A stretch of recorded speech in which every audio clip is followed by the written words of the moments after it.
We're a team of destiny, obviously, and it's going to happen. Each week on this video, we'll talk NFL Survivor Pool strategy, picks, fades, and plays. I'm Alan Seslowsky here with Chris Liss. First, give us a report on your $6 million top prize pool and what are the plays for week 7? Yeah, so there's I got to look at the exact numbers. It's about 2,200 people left. And, we're supposed to be 6,500 to start. I actually think that they were even shorter than they looked, and they just put some dummy entries in because there's always someone who forgets or takes the Jets or something. And I'm like, who would put in $1,000 and just flush it down the toilet? But I feel like they just padded it so it didn't look so empty, right? It wasn't 2,000 teams. But I think there's only probably 3,000, not the 4,500 real teams in the beginning because they're just kind of siphoning them off. It's a little weird. We're a team of destiny, obviously, and it's going to happen.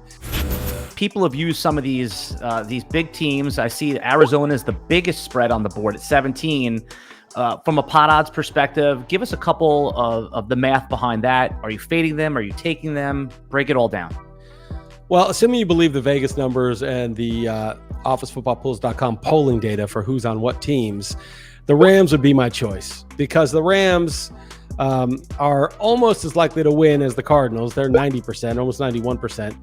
And the Cardinals are 94%, but the Cardinals are 49% owned and the Rams are 13% owned because a lot of people took the Rams earlier in the year.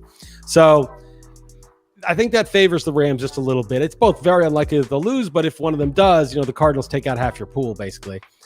Then the Cardinals, I did the math between the Cardinals and the BUCS. So the BUCS are 87% to win and only 4.4 used. So I did the math and you think, wow, if the Cardinals are 49% used and the BUCS are only 4.4 and the BUCS are 87% to win and the Cardinals are 94, doesn't that favor the BUCS? Well, you can do the math. Actually, it doesn't. Actually, the Cardinals are still slightly ahead because the percent to win is so important. And only if there's 70 or 80% where it takes out really a gigantic part of your pool, which is very rare, do the pot odds kick in really hard and overcome big discrepancies in percentage to win. So they're still second, the Cardinals.